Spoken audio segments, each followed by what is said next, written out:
Na ponta da linha, ministro do Meio Ambiente, Ricardo Salles, conosco aqui nos bastidores do Poder. Ministro, boa tarde para o senhor, em áudio e vídeo conosco, hein? Alô, ministro? Sim. Oi, ministro Ricardo. Agora sim, agora estamos ouvindo o senhor. Tudo bem, ministro? Boa tarde. Tudo bem, como vai? Tudo bom. Tudo jóia. Conosco, Lana Canepa e Cláudio Humberto, ao vivo em Brasília. Cláudio, quer começar por aí? Ministro, muito boa tarde, bem-vindo ao nosso programa. O senhor está sofrendo uma pancadaria inclemente aí já há muito tempo, né? Mas essa pancadaria recrudesceu muito nos últimos tempos, sobretudo depois daquela gravação da reunião ministerial em que o senhor aparece dizendo é hora de passar a boiada e tal. O que é que o senhor... Era momento do senhor explicar isso. O que é que o senhor quis dizer com aquilo? E de que maneira essa frase está sendo usada contra o Brasil, inclusive, lá no exterior? Cláudio Humberto, quando essa frase é retirada do contexto, né, e manipulada da forma como está sendo, ela dá outra conotação. O que eu disse? A minha frase, a minha fala na reunião é muito clara. Olha, o Brasil é o país que vem sendo cobrado mundialmente há muito tempo por ser o inferno do empreendedor. Um país burocrata, cheio de regras contraditórias, difíceis, muitas vezes regras ultrapassadas, e isso atrapalha o desenvolvimento, e ao atrapalhar o desenvolvimento, atrapalha também a manutenção, o cuidado com o meio ambiente, porque a pobreza é um fator realmente de estímulo ao desrespeito ambiental. Então, o que eu disse naquele momento foi de que era momento dos diversos ministérios, eu ressaltei isso lá, aliás, ressaltei outra coisa também, que eu não falava nada a respeito de Amazônia. A primeira frase que eu emprego naquela fala é, olha, não estou falando de Amazônia. E aí o pessoal que quer manipular, fazer onda em cima disso, não, está falando da Amazônia, não falei nada de Amazônia, está falando de regras burocráticas, e eu ressaltei lá que em todos os ministérios existem esse problema de excesso de burocracia no Brasil, né? Então a minha fala foi no sentido de que é preciso desburocratizar, simplificar e racionalizar todo o arcabouço regulatório de todos os ministérios, porque nós temos regras arcaicas, contraditórias, muitas vezes que se anulam entre si, e que esse é algo importante para ser feito para que a gente tenha o desenvolvimento sustentável, gerando emprego, gerando renda, enfim, preparando o Brasil para a retomada pós-pandemia. Agora à tarde, ministro, o ministro Alexandre de Moraes, do Supremo Tribunal Federal, determinou que a Procuradoria-Geral da República se manifeste sobre esse pedido que foi feito por parlamentares para a abertura de um inquérito para investigar essa fala do senhor durante a reunião ministerial. Eu só queria entender, vou pegar carona na pergunta do Cláudio Humberto, por que o senhor cita que a atenção da imprensa está voltada para a pandemia? Qual seria o problema de desburocratizar se o senhor está dizendo que isso não é um problema? Por que a imprensa não pode estar olhando? Não, isso foi, na verdade, um comentário de que tudo que o governo Bolsonaro faz é objeto de um excesso de crítica, excesso de escrutínio por diversos órgãos de imprensa, não são todos, evidentemente, mas por diversos órgãos de imprensa que não importa o que o governo faça, coisas boas, coisas menos boas, coisas de um jeito ou de outro, não importa o que o governo faça, há uma tendência, há uma manipulação, há todo um jogo de cobertura tendenciosa, né, contra o governo, e isso atrapalha muito o nosso trabalho, porque ao invés de você se dedicar a cuidar dos temas, a se dedicar a ter projetos, há vários ministérios aí que tem coisas importantes que não conseguem avançar, a gente passa muita parte do nosso tempo tendo que desmentir fake news em vários canais de comunicação. Agora, ministro, a gente está falando de um pedido, né, feito pelo ministro Alexandre de Moraes para a PGR sobre essa manifestação. É um pedido feito pelos partidos políticos em relação àquela fala na reunião ministerial. Nós tivemos também nessa semana a ação movida pelo Ministério Público Federal contra o senhor por improbidade administrativa, né, pedindo o afastamento do senhor do cargo. E hoje também tem uma representação do Ministério Público junto ao Tribunal de Contas da União, tratando de... uma representação encaminhada solicitando investigação sobre omissão do governo em relação à promoção de políticas de proteção ao meio ambiente. Ao que o senhor atribui, como o senhor avalia ou encara esses processos que têm sido abertos, as ações que têm sido abertas contra o senhor e também o Ministério do Meio Ambiente? Bom, a ação que o ministro Alexandre de Moraes, que é uma pessoa por quem eu tenho enorme respeito e conheço há muitos anos, o ministro Alexandre de Moraes fez o que o processo determina que seja feito. O processo quando recebe uma denúncia ou um pedido de abertura de inquérito, ele remete à Procuradoria-Geral da República para manifestação. Então, absolutamente natural que seja assim. Por outro lado, com relação à ação que foi ajuizada, e esse outro questão aí que você se referiu do Tribunal de Contas, cujo conteúdo eu não conheço ainda, mas aquela da outra ação é uma contestação claramente ideológica contra a postura do governo, que tem sido discutir temas ambientais que são do interesse dos brasileiros, por exemplo, a agenda ambiental urbana, né, a questão do marco do saneamento, que o governo finalmente, depois de décadas, fez o marco do saneamento, conseguiu, junto com o Congresso Nacional, aprovar o marco do saneamento, contra esse tema da política nossa de combate aos lixões.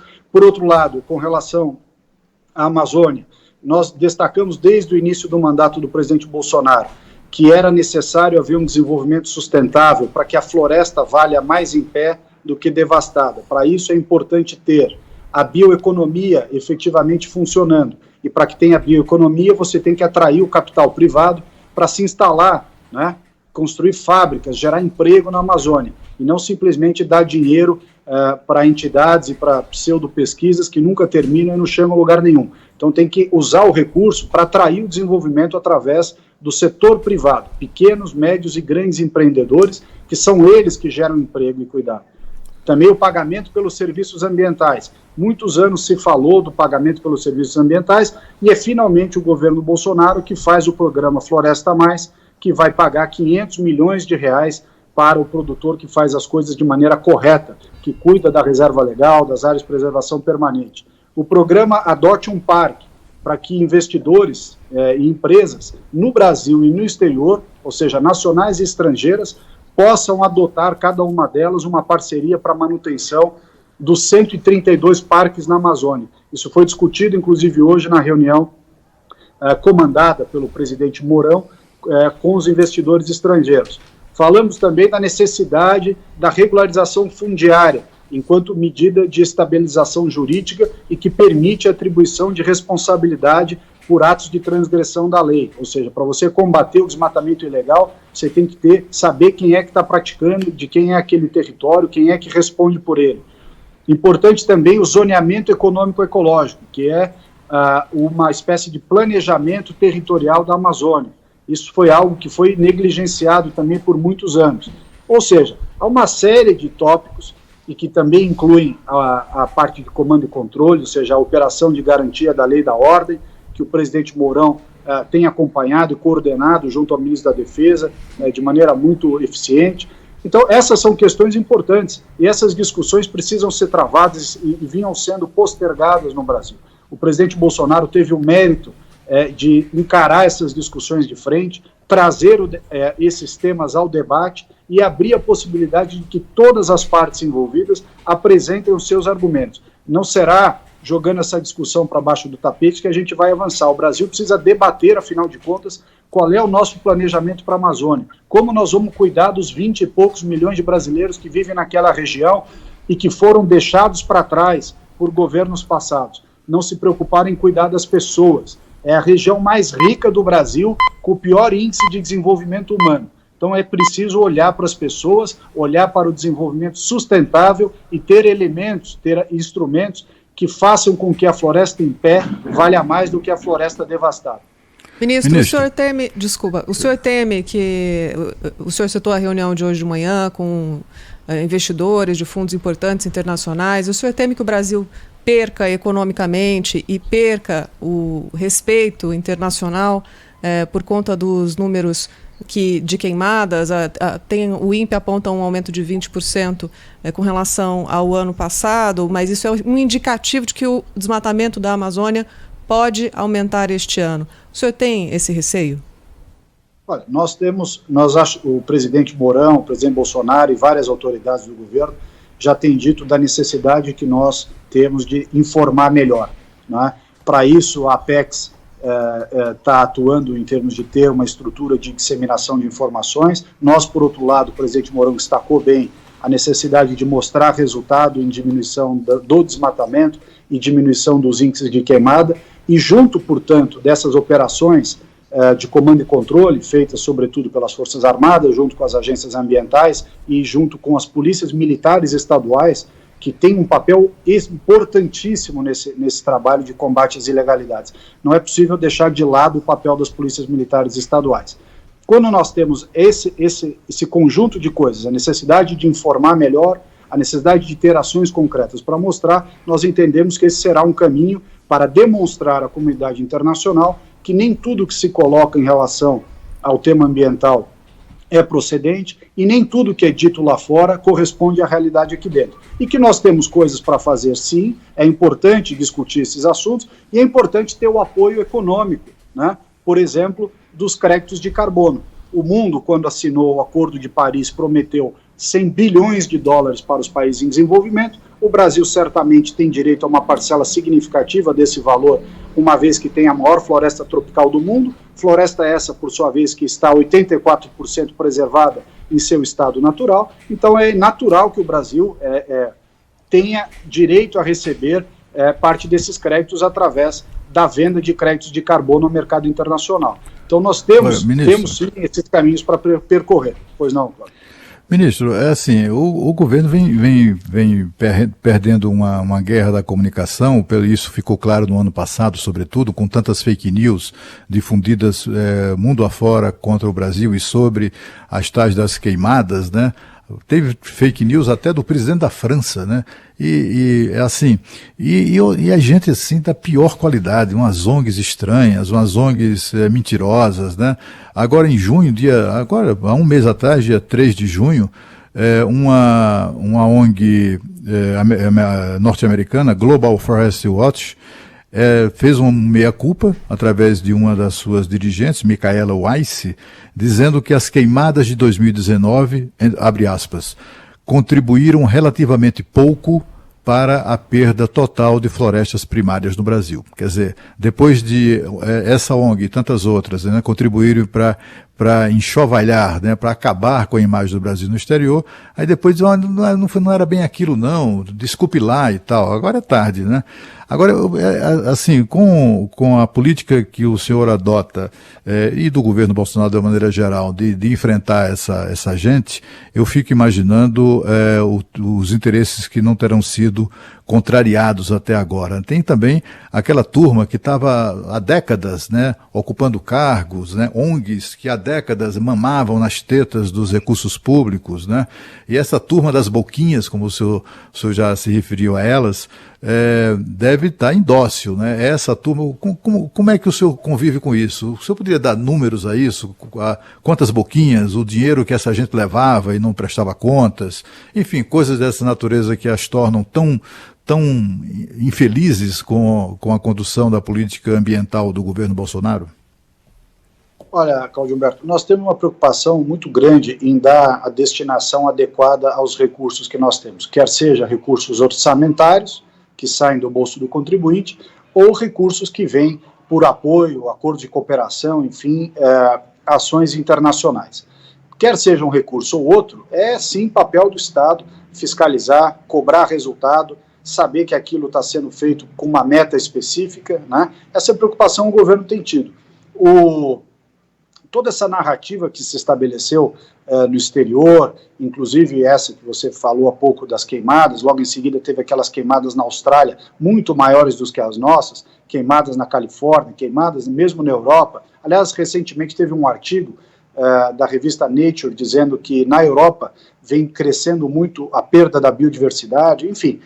Então, a narrativa não é bem essa que foi colocada. O que é mais triste de tudo isso, Cláudio Humberto, é que parte dessa narrativa ela é gerada a partir de profissionais ou pessoas aqui no Brasil, entidades brasileiras, inclusive, que, por razões diversas, inclusive por essa pressão por recursos de diversa natureza, vão falar mal do seu país lá fora. Quer dizer, entidades e pessoas físicas brasileiras que se dão ao trabalho de escrever artigos ou ir ao exterior para falar mal do seu próprio país, para denegrir a imagem do seu próprio país. O presidente Mourão tem feito um bom trabalho de estabelecer conversas, enfim, pontos com boas entidades, porque, como tudo na vida, há boas e há más entidades, há bons e maus profissionais, e o presidente tem conseguido estabelecer conversas produtivas aí nesse sentido. Mas é uma área difícil realmente de trabalhar. Ministro Ricardo Salles, ministro do Meio Ambiente, conversando conosco aqui na Rádio Bandeirantes. Ministro, diante de tantas pressões que o senhor sofre, né, o Cláudio bem elencou aqui, em relação a essa guerra de discursos e tudo mais, o senhor como que o senhor entende a resposta que também vem do governo federal, do Palácio do Planalto? Eu acho que, Cláudio, a gente perdeu contato aqui com o ministro do Meio Ambiente, Ricardo Salles, que fala conosco direto da capital federal, ele traçando aqui um paralelo sobre esses processos que têm sido abertos contra ele, também destacando pontos dessa reunião que integrantes do governo federal tiveram hoje com investidores a impressão que dá, né? Também, não é, Cris? É que o ministro e o governo subestimaram aí a força e a influência dessas ONGs, né? Olha, grande parte dela é um bando de vagabundos, né, que inventaram uma maneira esperta de ganhar a vida. Eles se chamam organizações não governamentais, mas não sabem viver longe das tetas do governo. É impressionante isso, né? E há muitas delas que faz lá um projetinho qualquer e tal, e se habilita, como é a gente lá era gente na época, né, dos governos anteriores, do partido que estava no governo. Então tinha sempre um deputado que faz lá aquele contrato, financia lá aquele programa. E era um sistema muito azeitado, né, de distribuição de recursos, inclusive recursos de doações internacionais para a preservação das nossas florestas, etc. E de repente chega um governo e acaba com tudo isso, né? E acabou com tudo isso. Eu acho que deveria ter acabado pelo menos de maneira mais negociada ou menos abrupta. O fato é que acabou com tudo isso, e essa gente que tem conexões com o exterior, etc. e tal, passou a conspirar contra o Brasil mesmo, né? Passou a falar mal de tudo que dizia respeito ao Brasil, para ver se conseguia, com a pressão do exterior, retomar os seus vínculos, retomar a sua grana, né, que foi perdida, e muitos deles também ocupando cargos públicos, cargos no IBAMA, muitos cargos em todo o Brasil, né, gente que estava ali encastelada. Tinha um sujeito do IBAMA lá em Fernando de Noronha, que ele cobrava, ele, pessoa física, né, cobrava uma grana de navios com turistas para autorizá-los a atracar ou fundear nas proximidades de Fernando de Noronha. Quer dizer, era todo um sistema, até corrupto, né, que simplesmente foi para o espaço. E aí essa gente toda acaba se unindo no mesmo propósito. É mais do que uma questão política, ideológica, partidária. É uma questão pessoal. Eles querem retomar as boquinhas. Cláudio, o ministro Ricardo Salles está de volta aqui conosco nos bastidores do poder. Ministro, só para encerrar da minha parte, diante de tanta pressão que o senhor tem sofrido aí de lado a lado, como o Cláudio citou, de ONGs, enfim, a gente tem essa guerra de dialética, né? Essa guerra de lados, aí, enfim, de pressões por todos os lados. O senhor se sente prestigiado dentro do governo federal? Qual o retorno que o presidente Jair Bolsonaro, também o vice-presidente Hamilton Mourão, tem passado para o senhor em relação ao seu trabalho? Bom, nós somos um governo muito coeso, até porque os ministros foram escolhidos pelo presidente Bolsonaro em razão das suas habilidades técnicas, do seu conhecimento, e em razão de um projeto de país, né? O presidente Bolsonaro foi eleito com uma pauta muito clara e sempre manteve-se fiel a essa pauta, que é dar racionalidade, respeito aos brasileiros, diminuir o peso do Estado sobre a vida do indivíduo. Então, da pauta da segurança pública, do direito à legítima defesa, enfim, todas as pautas históricas do presidente Bolsonaro, ele as tratou de maneira clara na campanha, uma campanha simples, uma campanha com poucos recursos, mas uma campanha muito sincera. Foi eleito com a maioria do povo brasileiro e segue tendo apoio deste povo que o elegeu, né? O presidente, por outro lado, junto com o vice-presidente da República, entendem os desafios das diversas áreas, dentre elas a parte ambiental, e eu tenho recebido do presidente, dos colegas, do vice-presidente, apoio, sim, nós conversamos muito sobre os temas, e hoje, em especial, na reunião que tivemos, depois na coletiva, o vice-presidente da República, general Mourão, deixou muito claro esse apoio, tanto dele, vice-presidente, quanto do presidente Bolsonaro, e eu agradeço muito, sou muito grato ao presidente por esse apoio. Então, acho que isso mostra muito a determinação do governo em fazer o que é do interesse do brasileiro, do Brasil e, claro, evidentemente, da proteção ao meio ambiente. E dessa reunião que o senhor citou, ministro, o senhor saiu dela com uma observação positiva em relação aos investidores, ou de alguma forma ficou ali uma mensagem intrínseca de que tem que ser apresentado um resultado um pouco mais rápido do que vem sendo pelo governo em relação às demandas deles? São demandas difíceis, né? O Brasil tem esse desafio de cuidar da floresta, cuidar das pessoas, cuidar dos amazônidas, né? Melhorar o índice, como eu já disse, pior índice de desenvolvimento humano da região. Você não pode cuidar da questão ambiental e deixar as pessoas para trás. Então nós temos que arranjar uma fórmula de agregar essas pessoas, levar uma prosperidade a elas, mas de uma forma sustentável, que respeite a floresta e lhes traga valor. Uma das formas foi ontem votada pela Câmara dos Deputados, que é o protocolo de Nagoya, que nos permite dar valor, né, agregar valor, enfim, materializar o valor da nossa biodiversidade. Então, essas respostas aos investidores têm que ser dadas. Eles têm posições que são razoáveis, posições que são racionais, são muitas delas até em consonância com aquilo que nós temos em termos de preocupação, e esse é um diálogo permanente, que se estabelece, o vice-presidente Mourão tem comandado esse diálogo, é um diálogo que deve ser feito e continuará sendo feito, para que a gente possa explicar e possa também receber apoio. Né? Como eu disse, o vice-presidente apresentou hoje aos investidores estrangeiros algumas possibilidades de apoio concreto, por exemplo, o programa Floresta a Mais, que é o pagamento pelos serviços ambientais, que nós estamos colocando 500 milhões de reais para remunerar quem faz as coisas direito, e pode receber dinheiro de fora, pode receber mais apoio. Também o Adote um Parque, que eu já me referi aqui. As empresas podem, cada uma delas, serem parceiras das 132 unidades de conservação. Então, esse diálogo permanente, esse avanço da parceria é muito relevante. Mas muito obrigado a vocês. Eu queria só uma última pergunta, o seguinte, em relação a 2019, que tipo de avanços nós podemos esperar na questão da Amazônia? Tem lá o Exército desenvolvendo um novo trabalho, tem lá o vice-presidente Mourão coordenando, né, o Conselho da Amazônia, etc. Há garantias de que as tais das queimadas, eu falo das queimadas reais mesmo, né, fiquem abaixo da média histórica? Qual é a expectativa para este ano? Olha, o ano passado, quando a GLO entrou em vigor, no mês de setembro e outubro, nós tivemos os menores índices para aqueles meses dos últimos 20 anos, o que mostra que a operação da GLO traz resultados. Da mesma forma, e essa é a razão pela qual o presidente Bolsonaro determinou que se fizesse isso por 4 meses já esse ano, a partir de 11 de maio em diante. Pode ser, inclusive, prolongado por mais tempo se for necessário. É uma tarefa que exige esforço de vários órgãos, Cláudio Humberto. Das Forças Armadas, certamente, das agências ambientais, e para isso nós contratamos esse ano 3 mil brigadistas, que é mais de 60% do que teve no ano passado.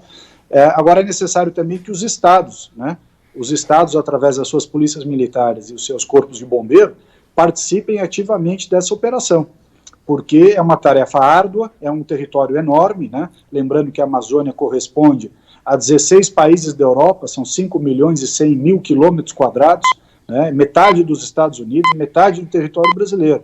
Então, é uma área grande. E as áreas e os territórios que não são nem terra indígena, nem unidade de conservação e nem área federal, são de responsabilidade dos estados. Então, aí é uma competência concorrente, todos devem contribuir para esse esforço. Mas, de novo, agradecer aí a oportunidade por conversar com vocês e expor esses temas importantes. Obrigado, ministro Ricardo Salles, ministro do Meio Ambiente, conversando conosco. Até uma próxima, ministro. Obrigado, até a próxima. Abraço. Cláudio Humberto.